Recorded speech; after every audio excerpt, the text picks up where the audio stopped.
Hi and welcome to It's Art at the End of the Day, episode 25, where my guest today is Victoria, where we will be diving into her journey, inspirations and what drives her unique approach to art and design. So please listen with me to my chat with Victoria. I'll start with my usual if you don't mind. And how did you get into your artistic journey? Well, long story, starts half a century ago.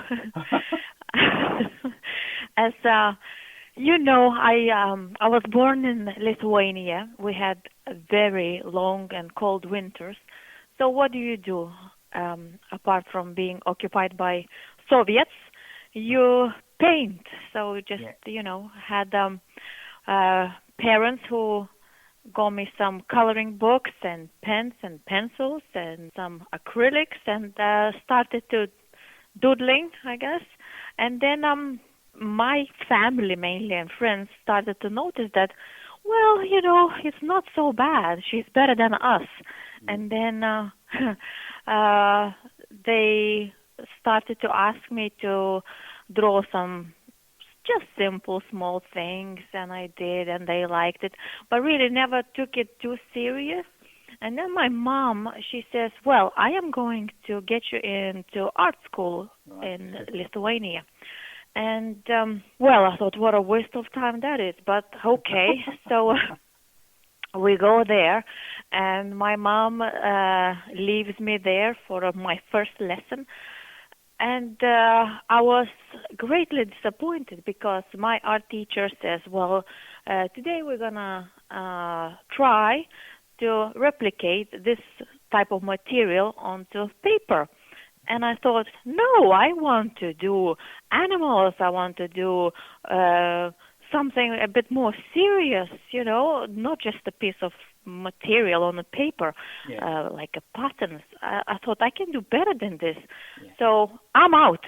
So I called my mom and I said, get me out of here. I do not belong here. So, yeah, that was that. And then it came from my sort of, I don't know, heart or intuition, really.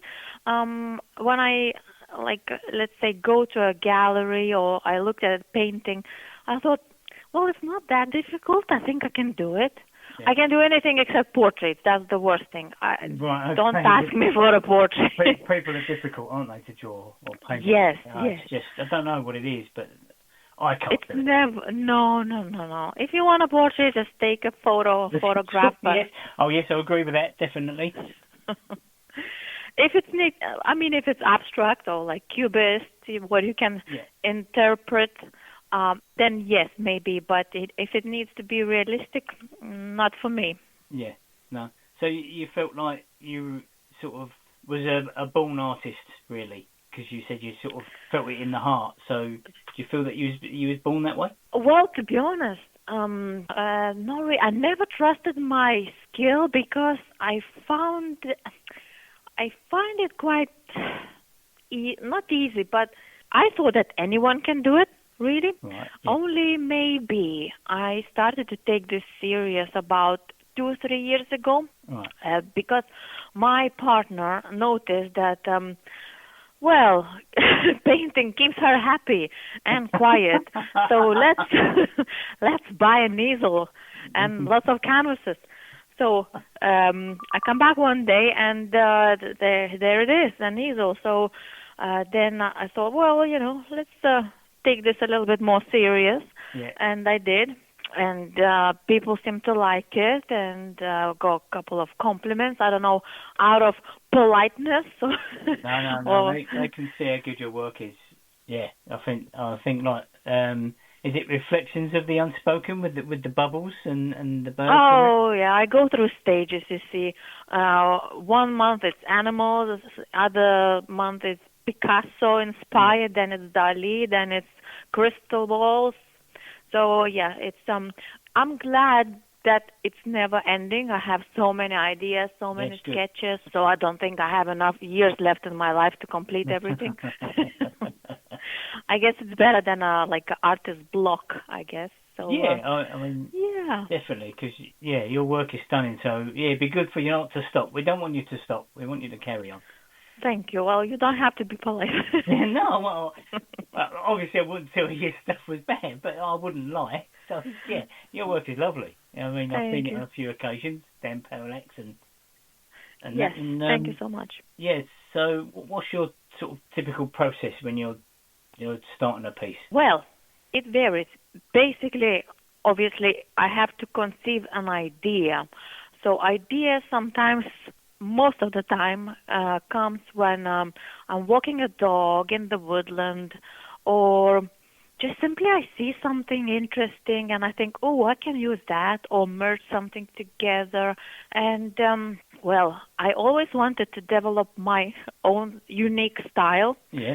And guess what? So I thought, oh, well, if I steal two styles, for example, Picasso and Dali, I could create my one unique style.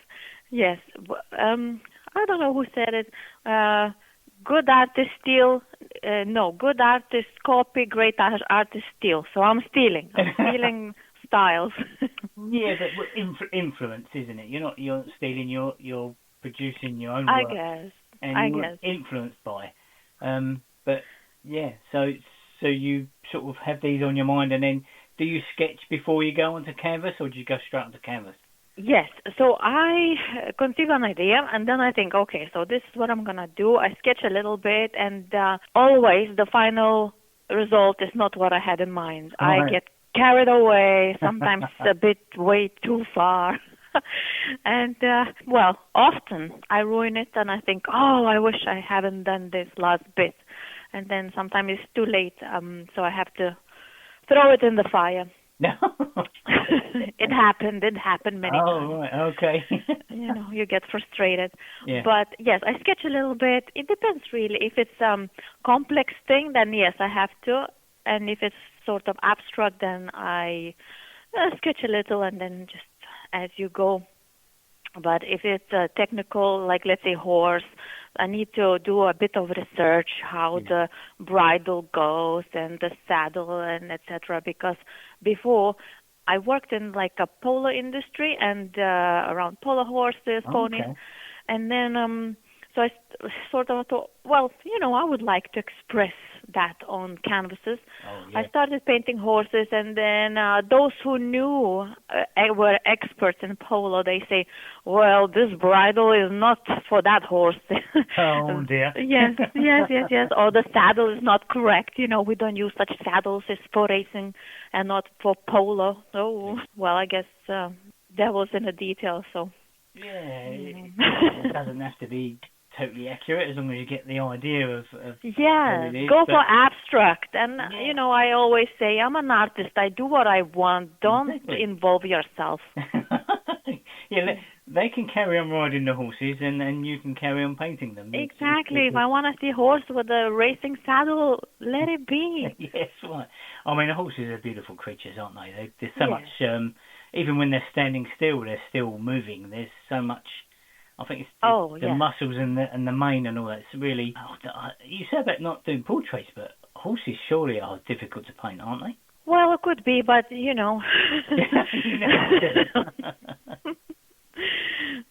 it's different than humans. I don't know. I found animals easier.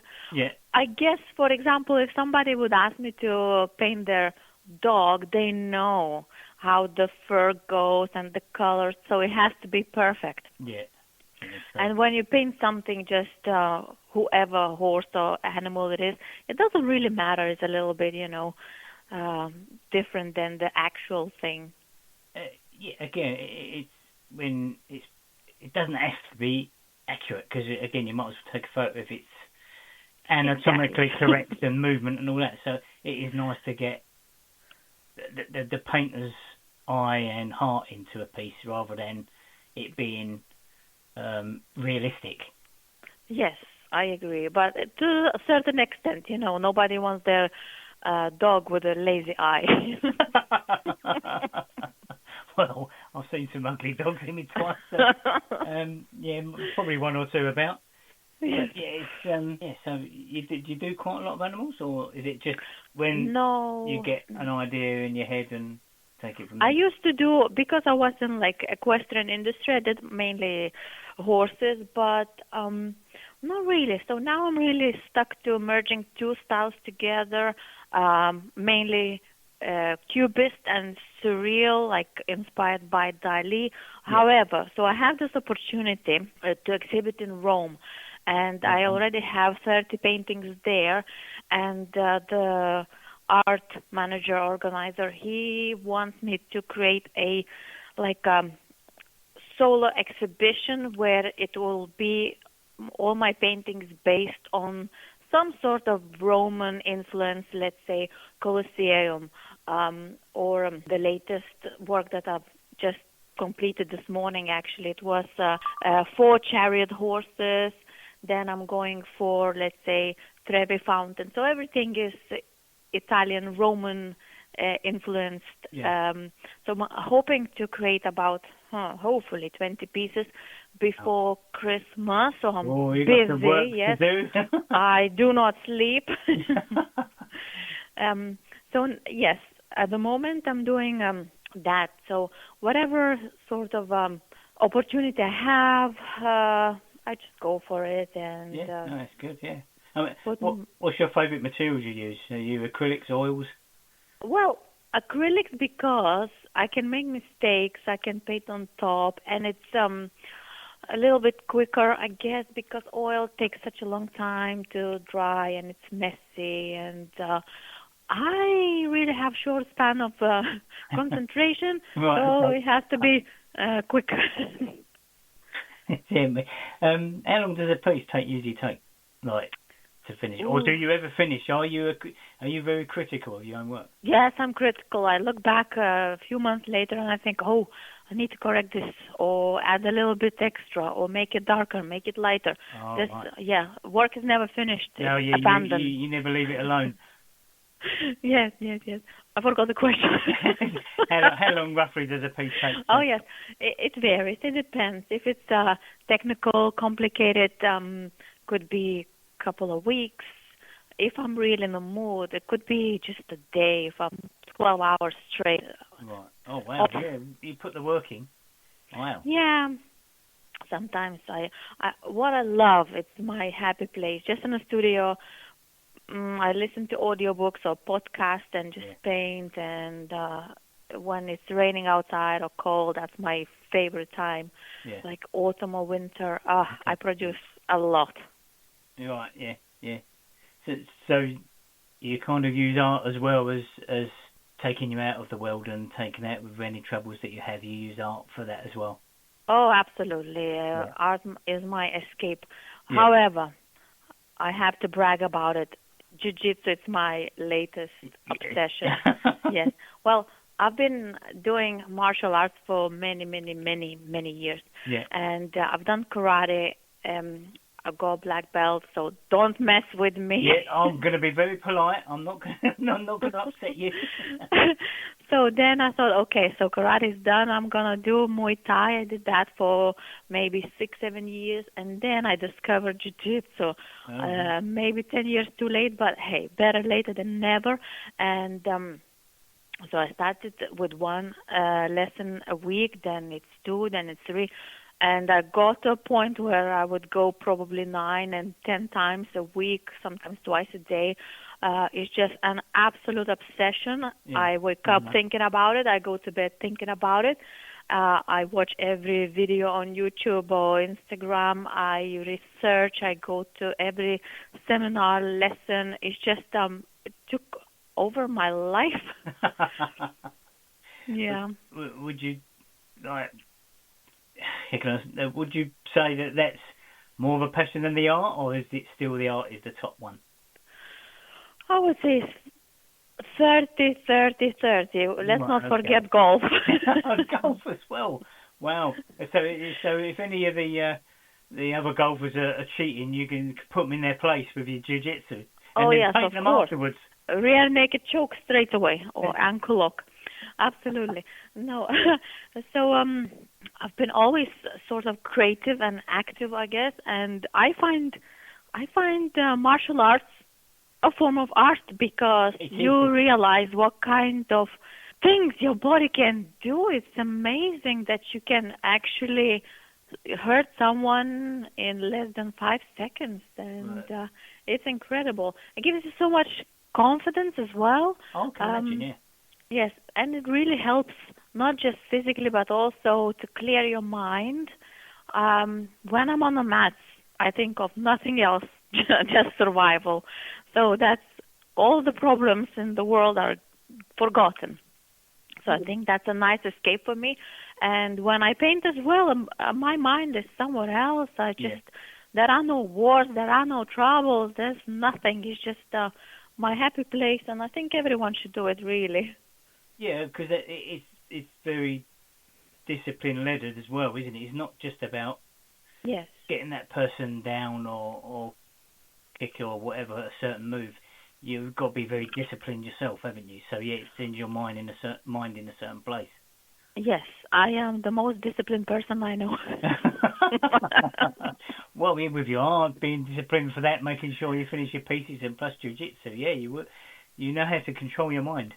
Oh, I do. And also, let's not forget, I do bodybuilding. That is the most disciplined thing ever. You know, you have to control your diet, you have to say no to many, many things, alcohol and nights out, etc., etc. And it's a never-ending battle with, just fat and calories and protein intake. You always have to be aware and think. And I love it. I love it so much. It's a part of me now. I've been doing for so many years. It's just now I realize I have 4 true loves: art, jiu-jitsu, bodybuilding, and golf. There's no room left for anything else. I'm surprised you have the time to fit all those in. Me too, when I think about it, yeah.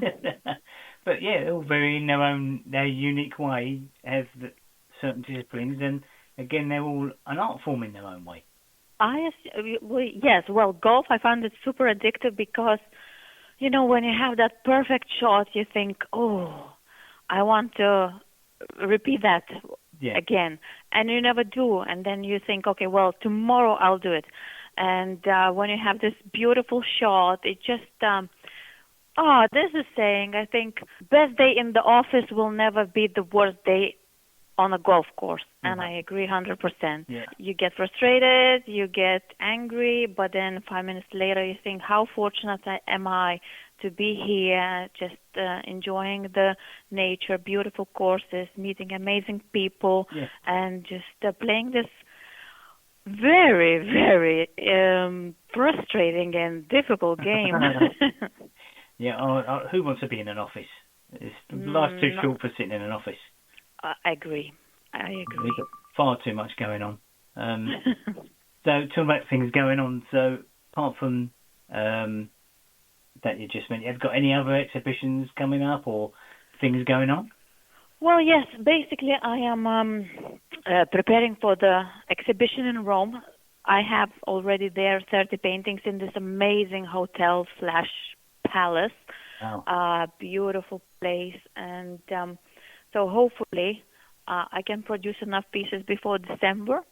Other than that, maybe, I was late for the other art fair.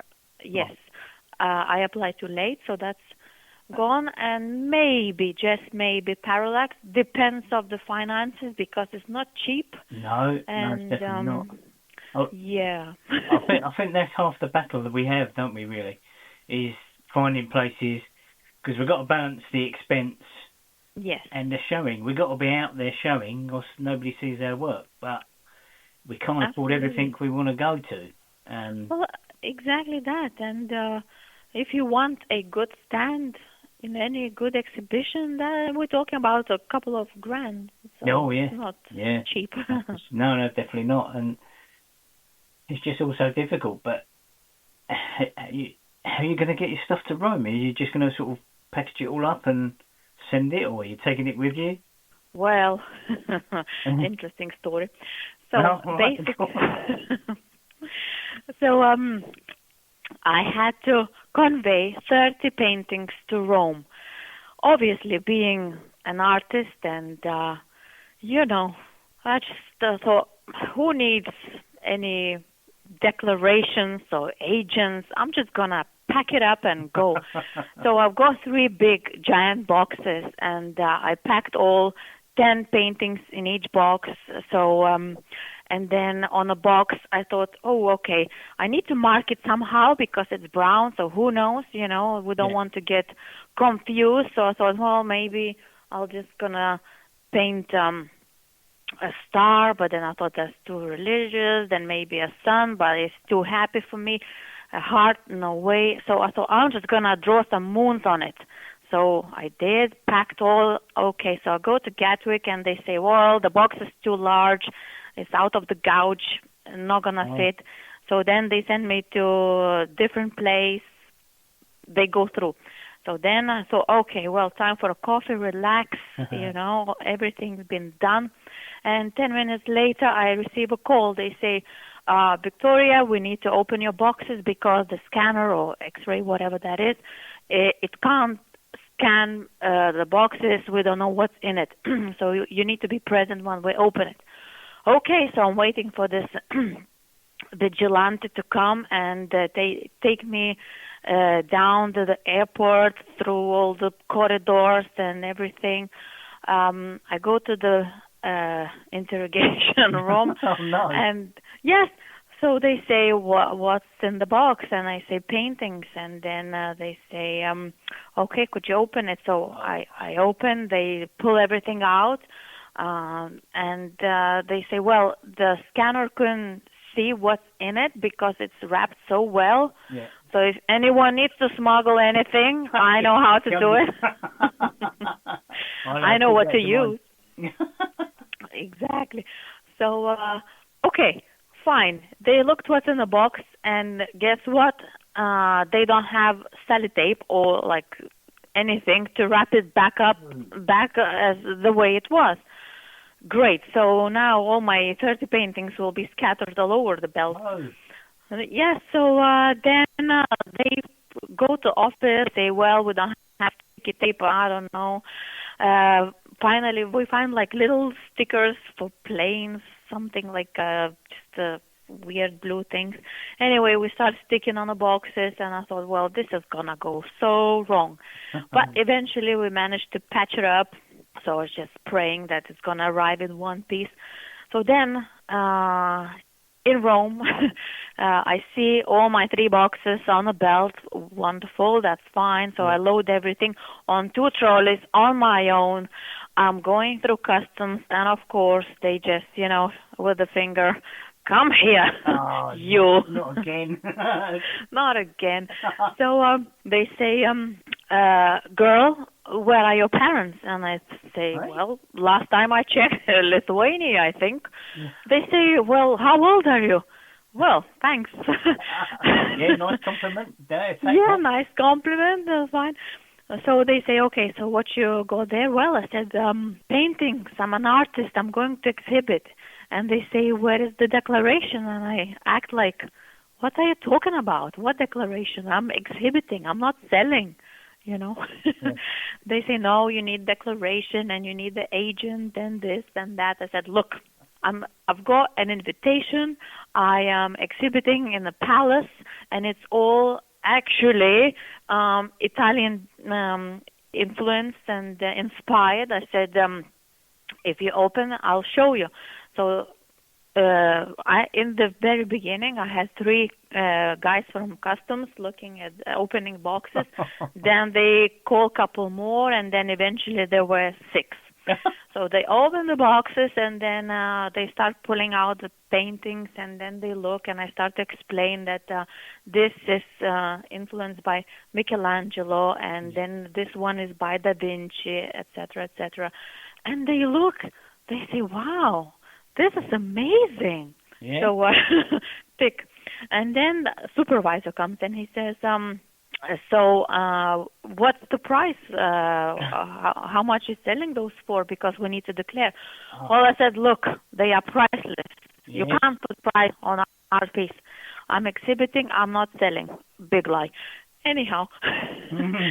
And he looked at me and he said, "You know what? These are nice paintings. Go and good luck in your exhibition." Oh, nice. Like, yes. Yeah. Oh, dear. But So if they I want to buy ran. them, please buy. Well, I suggested, I said, if for the price is right, you can have a couple. Yes. Anyway, The price is right. I wheeled those trolleys as fast as I could, and then I just got in a taxi and straight to the hotel. And so yeah, now they are there, and it's a really nice place, and I'm feeling very fortunate and lucky to be able to exhibit there. And also, this person who is looking after my paintings, he's also waiting for me to complete my Roman-inspired collection, and he is following my every single painting release, and they're very excited and happy and looking forward for this exhibition to happen. So hopefully something will come out really nice out of it. So I think it will, and it's a big ordeal straight away just getting them there. That was quite something, yes. And then I'm thinking, well, if I don't sell them all, how am I gonna get them back? Got to take it back. Yeah, that is the point. Yeah. Oh, you said you'd be opening them again? It would be easier for me to move to Rome permanently, I think. Yeah, probably. Yeah, that was it. You can have them hanging up easily. Yeah. So I've been, I don't know, fortunate or unfortunate not to have been international yet, but never thought about how difficult it is to get pieces from one part of the world to another. Absolutely, when you have to properly declare and have an agent and just to show paperwork what you sold and how much for and what's your profit, etc., etc. I just went like proper artist with no preparation and just trusted in luck. Yeah, it's the way to do it. That's what we are. We do things off the top of our spontaneous. Head. Yes, that's what it's at. Spontaneity is the way to go. That's what we do. I think our spontaneity. I can't even say it. And who is the foreigner here? Yeah, I know. Yeah, well, my English isn't very good, and I live here, and I'm born here. And you're conducting a podcast. Yeah, you wouldn't believe it. How ironic. Not many people would believe that I could do a podcast, because I have trouble speaking at the best of times. So, no, your podcasts are great. But it's only because I just enjoy, like, talking about your art and everybody. It's so inspirational to listen to, like yourself, explaining how you do your pieces and moving your pieces another part of the world. And we were saying about you get inspiration from walking around. Do you have any things that you'd like to paint in the near future or one day? Is there something that you go, I'm going to paint this?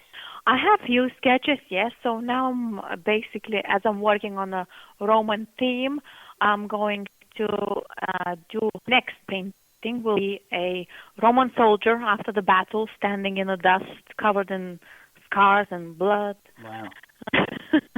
And then after that, probably Colosseum. Yeah. And after that, we'll see. I've got a couple more ideas. But eventually, I think I would like to go back to my initial idea where I was merging two styles together. So, for example, if there was famous painting, Last Supper, I would make it cubist. Okay. And yes, and I would have my interpretation on it. So I took a few, maybe about 30 most famous paintings, and I added my twist on it. And when I was exhibiting, people actually found it really interesting, because they could actually see or recognize a certain artist, let's say Monet or Dali, and they say, I can really see the influence of them in my art, and then how clever it is, or funny. I try to make it funny, or just play with words and shapes, and let's say when Rembrandt, he only painted one seascape, and it was stolen. So I thought, well, being an artist, I'm going to gift the nation my interpretation of seascape. I think it was called Storm in the Sea or something like that. A lost ship in the sea.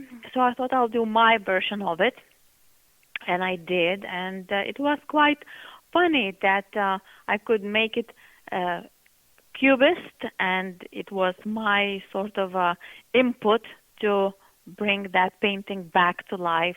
And yeah, so I just take some ideas like that, or let's say Malevich's Black Square, quite an interesting revolutionary painting of just a black square. So I took that and put on canvas with my interpretation, my story, my explanation, and people find it interesting that there is story behind it. Yeah, yeah. So I'm hoping to get back to that idea of taking something and make it my own. So proper theft. No, it's not theft. Obviously, before inspiration.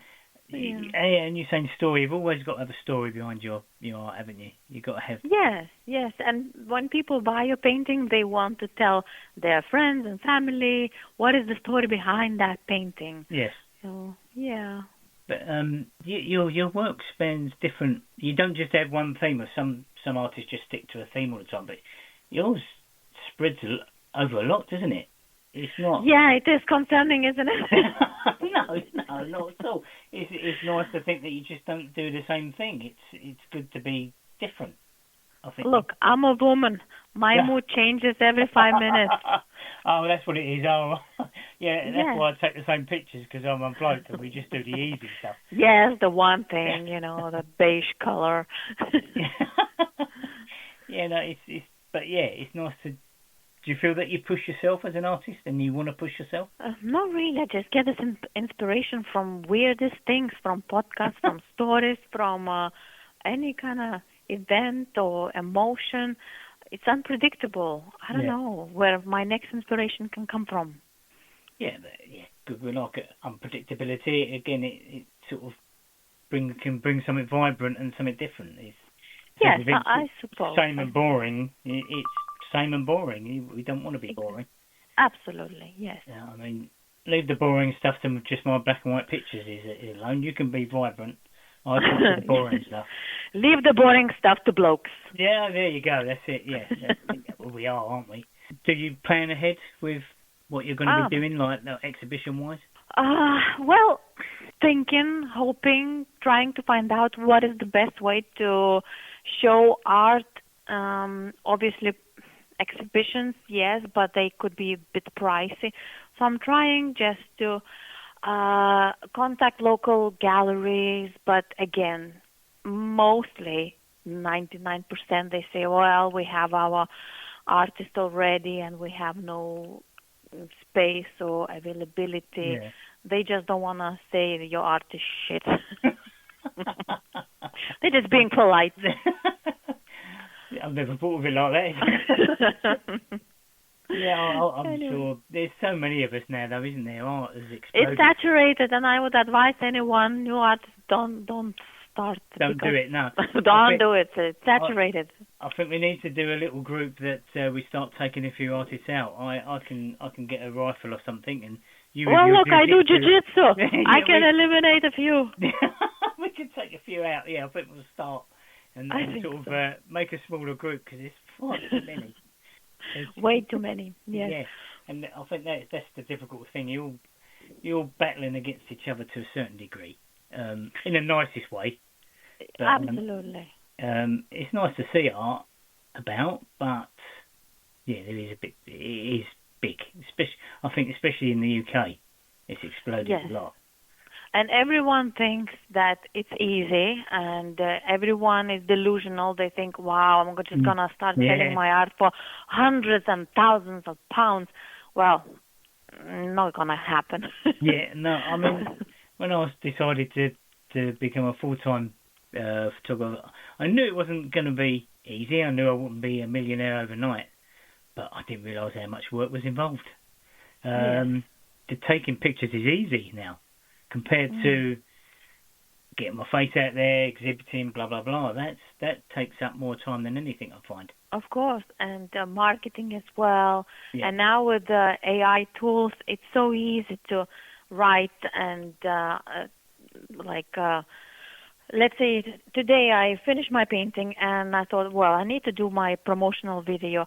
So I found this application where AI makes my painting come alive, and it's like wonderful. Wow. It saves so much time. Yeah. And my horses from my painting, they just galloping in the dust, and it's fantastic. I love it. So it's wonderful that we have such tools, and I guess now it's easier than ever to market and promote your art online. But again, because it's so easy, so many people are doing it, and it's so saturated, and you're just lost in the sea, and that's it. It's a tough one, but hey, we just carry on, I guess. Yeah, it's part of the art life, really, doing bits and pieces of everything, doing the marketing, selling yourself, and trying to fit making the art in between as well. Absolutely. So don't give up your daytime job. No, definitely not. No. You can. I don't think you could ever do that, really. No. I think the only time. Well, I don't think there is a time. I think you got to carry on. Of course. But, all I can say is thank you very much for talking to me. Thank you for meeting with me. Well, we've never met before. Thank you. Thank you for inviting me on your podcast. I feel honored, and I hope I can inspire someone. And, oh no, you will. Or warn someone not to start this. Yeah, no, you definitely. Your work is inspirational in itself. Thank you so much. Well, I'm hoping to see you and Jana at Parallax. Yeah. I think it's in October. And hopefully we can meet each other properly, face to face, as we have never done it before. We've never met before, so yeah, No. nice to meet you. I'll have to explain this little joke. But thank you very much. And thank you for having me. Thank you so much.